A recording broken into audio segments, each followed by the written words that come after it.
ವೀರ ಚಂದ್ರ ಹಾಸ. Hi hello ನಮಸ್ಕಾರ ಎಲ್ಲರಿಗೂ, welcome to day cinema 2. ಎದ್ದು ಪೂಜೆ ಮಾಡತ್ತಿದ್ದೆ, ಹಂಗೆ ಸ್ವಲ್ಪ ಮಂದಿಗೆ ಏನು ಹೇಳಿದ್ ನೆನಪಾಯ್ತು. ನನ್ನ ಕಮೆಂಟ್ಸಲ್ಲಿ ನಿಮ್ಮ ಕರಕೌಶಲ್ಯಗಳನ್ನು ತೋರ್ಸೋಕೆ ಹೋಗ್ಬೇಡ್ರಿ, ನಿಮಗೆ ನನ್ನ ಬಗ್ಗೆ ಗೊತ್ತಿಲ್ಲ ಅಂದರೆ. ದೀಪ ಹಚ್ಚೋದೇ ಮೇನಾಗಿ ನಿಮ್ಮ ಅಂಧಕಾರಗಳನ್ನು ಸರಿಪಡಿಸ್ಕೊಳ್ಳೋಕ್ಕೆ. So try to do it. ನಂಗೆ ಎಲ್ಲೋ ಬ್ಲೂಮೋರ್ ಕಡೆಯಿಂದ ಒಂದು ಪಾರ್ಸೆಲ್ ಬಂದಿತ್ತು. Come let's try it.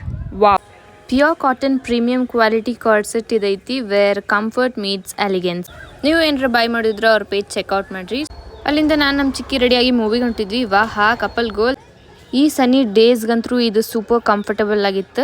Lakshmi ಮಾಲಿಗೆ ಬಂದು ವೀರಚಂದ್ರಹಾಸ ಮೂವಿ ನೋಡಕ್ಕೆ ಬಂದ್ವಿ. ಯಕ್ಷಗಾನ ನಮ್ಮ ಕರ್ನಾಟಕದ ಸಾಂಪ್ರದಾಯಿಕ ನೃತ್ಯ. ಇದ್ರಾಗ ಶಿವಣ್ಣ ಅವರು ಫಸ್ಟ್ ಟೈಮ್ ಯಕ್ಷಗಾನ ಕಾಸ್ಟ್ಯೂಮ್ ಹಾಕ್ಯಾರ. ಎಲ್ಲರೂ ಥಿಯೇಟ್ರಿಗೆ ಹೋಗಿ ನೋಡುವಂಥ ಮೂವಿ. ಕಾಮಿಡಿ ಆಗಿರಲಿ, ಅವ್ರ ಕಾಸ್ಟ್ಯೂಮ್, ಅವ್ರ ಡೈಲಾಗ್ ಡೆಲಿವರಿ ಎಲ್ಲ ಗೂಸ್ ಬಂಬ್ಸ್ ಕೊಡುಗತ್ತೆ. ಇದ್ರಾಗ ಆಲ್ಮೋಸ್ಟ್ 450 ಯಕ್ಷಗಾನ ಕಲಾವಿದರು ಅದಾರ. ಯಕ್ಷಗಾನನ ಬೆಳ್ಳಿ ಪರದೆ ಮೇಲೆ ಅಂದರೆ ರಂಗಿತರಂಗ ಒಳಗೆ ನೋಡಿದ್ವಿ. ಅದು ಬಿಟ್ಟರೆ ಇಲ್ಲೇ ನೋಡಾತಿರೋದು. ಇದ್ರಾಗ full detailed from first to last ಅದೇ ಕಾಸ್ಟ್ಯೂಮ್ಸ್ದಾಗ ಮಾಡ್ಯಾರ. ಮಸ್ತ್ ಇತ್ತು ನಿಜ. ಇದಂತರೂ ಕಣ್ಣಿಗೆ ಒಂಥರ ವಿಜುವಲ್ ಟ್ರೀಟ್ ಇದ್ದಂಗಿತ್ತು. So thank you for watching. Tata bye, see you, signing off the rocket.